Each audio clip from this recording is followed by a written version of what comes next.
Okay. In our last video, children, I have told you, I have made you explain the summary. Now, there is an explanation of the chapter, that is The Lost Child, chapter 2, which is written by Mulk Rajanand, who is the writer of this very chapter, this very story. It's a small story. Okay, this very story that is The Lost Child is a story of a child who is separated from his parents, whom he loved so much, but he was separated from their security, he was separated from their comfort, he was separated from their love, he was separated from the comfort of theirs.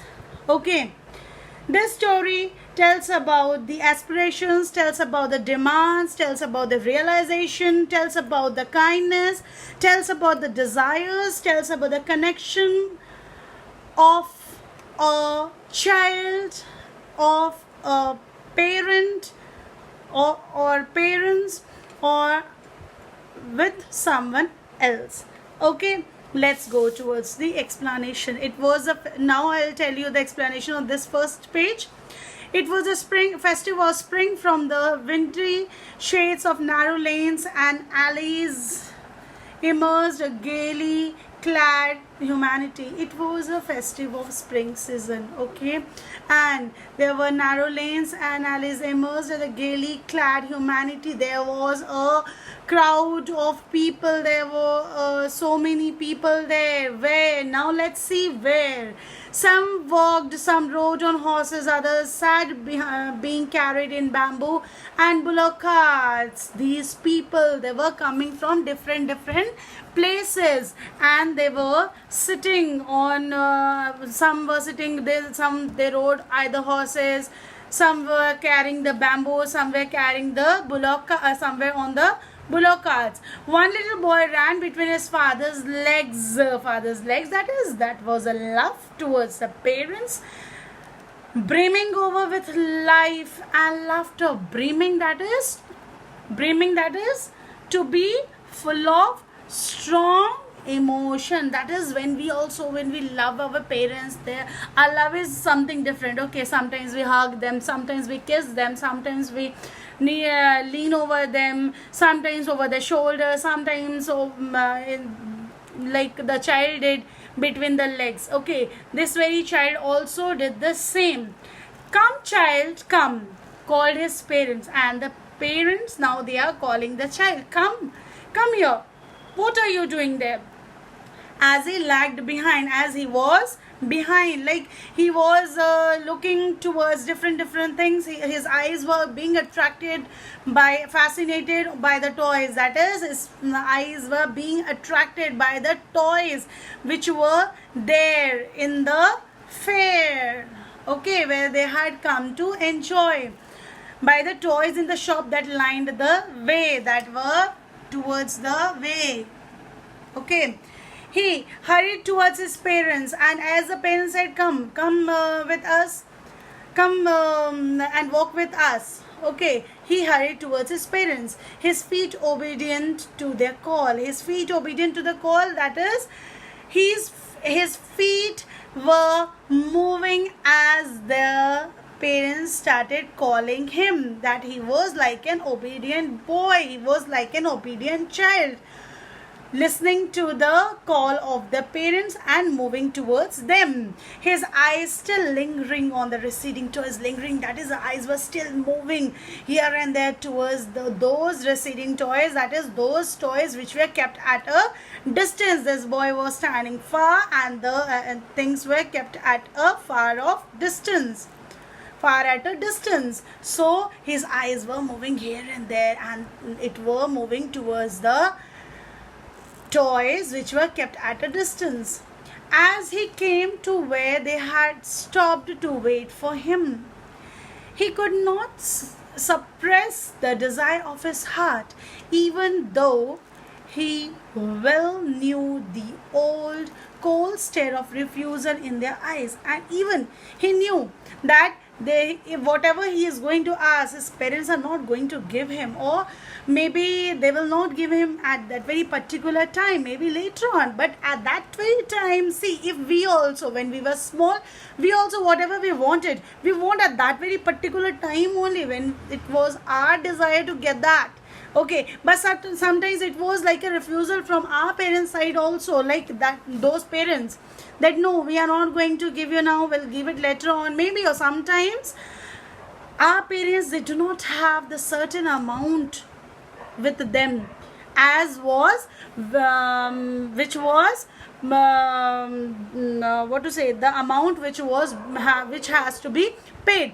His mother, melted by the free spirit of the day, was tender, and giving him his half finger to hold, said, "Look, child, what is before you now?" And mother also, now she is now making him his eyes here and there. Mother also wanted to make his child that, yes, come child, come, I'll tell you, see, this is here, see, that is here, means just making him as if like, yes, you see what is there, or just making him confused, or you just say what,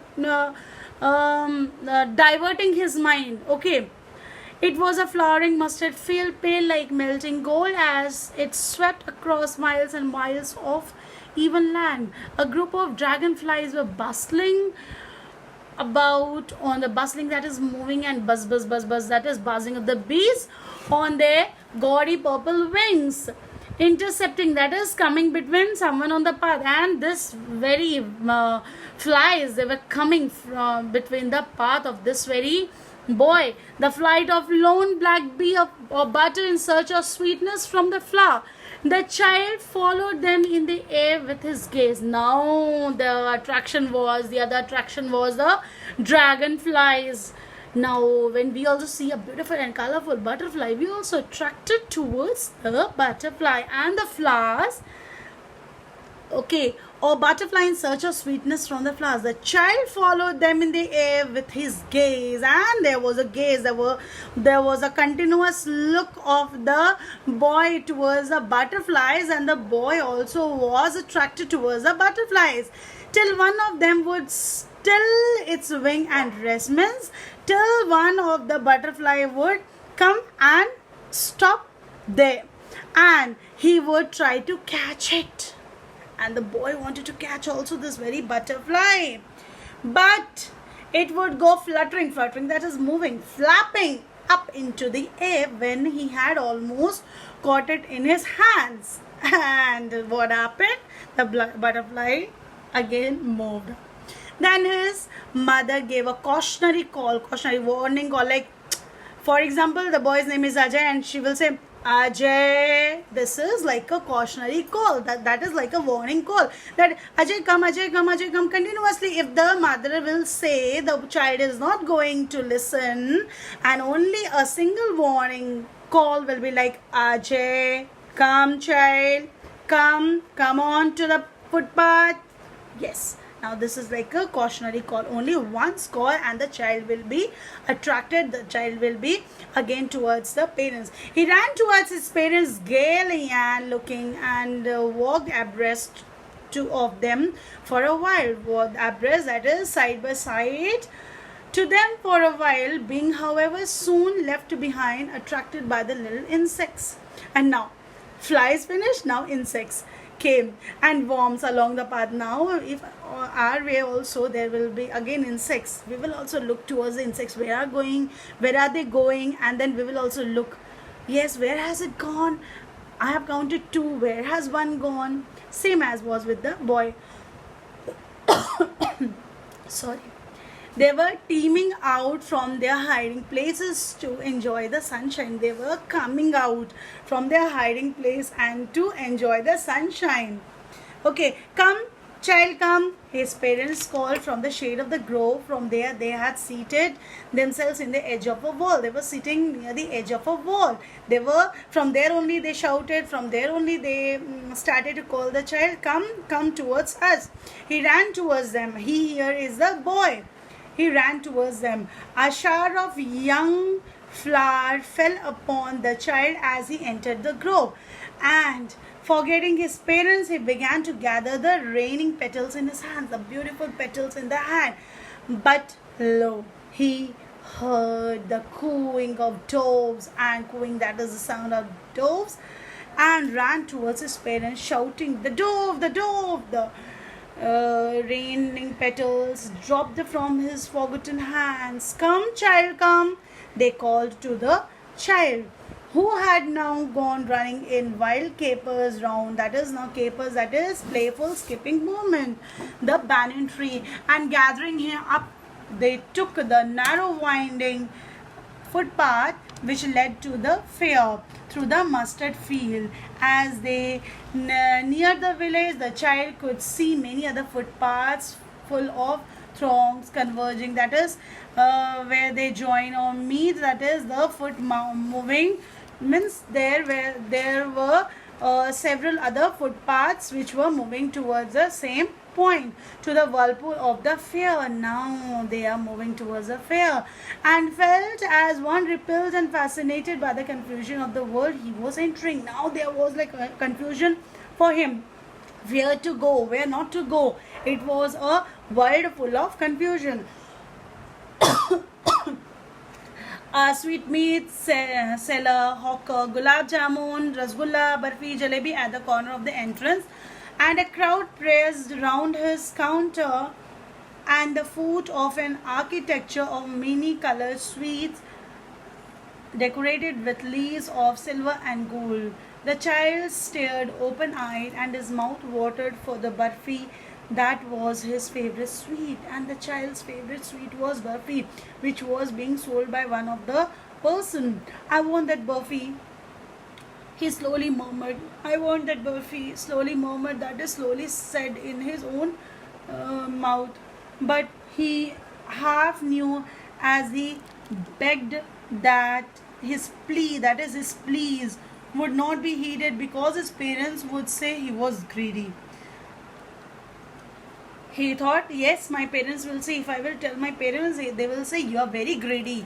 You are such type of child, only always want this or the other thing.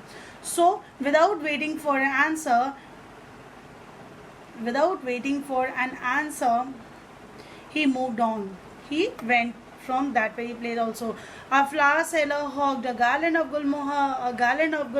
The child seemed irresistibly drawn. Now again the eyes went to the gulmohar garland.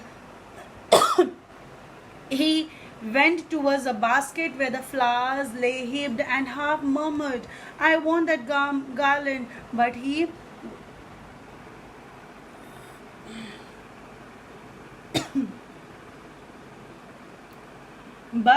knew his parents would refuse to buy them those flowers, because they would say that they were cheap. So that is, they were not good. He thought that yes, my parents will say yes, those flowers are not good. So again he kept quiet. So without waiting for answer, he moved on again. Okay, a man stood holding a pole with yellow, red, green, and purple balloons flying from it. The child was simply carried away by the rainbow glory of their silken colors, and he was filled with an overwhelming desire to possess them. But he well knew his parents would never buy him the balloons, because they would say it was too old to play with such, but he was too old to play with such balloons. That is, he is not very small to play with the balloons. So he walked on further. See, children, when till today date also, if we also see beautiful balloons, we will be attracted towards those balloons. And same has happened with the boy. But the boy in sweets shop also, he did not say anything, moved on again. Then you can see that flower shop also, he moved on. Even he wanted, then again balloon shop also, he moved on. He did not say. A snake charmer stood playing a flute to a snake which coiled itself in a basket. It pleaded, raised in a graceful blend like the neck of a swan, while the music stole into his invisible ears like the gentle rippling of a invisible waterfall, the child went towards the snake charmer, but knowing his parents had forbidden him to hear such coarse music as the snake charmer played, he proceeded further. Means from all the places he is going, he was moving, and he did not stand in those places because he knew his parents won't allow him to, or will not give him those things, or won't allow him to stop to the place. Children, till page number 24, second paragraph we have finished. Now in our next video we'll complete the other part of the explanation. Okay, hope you all have understood. Thank you.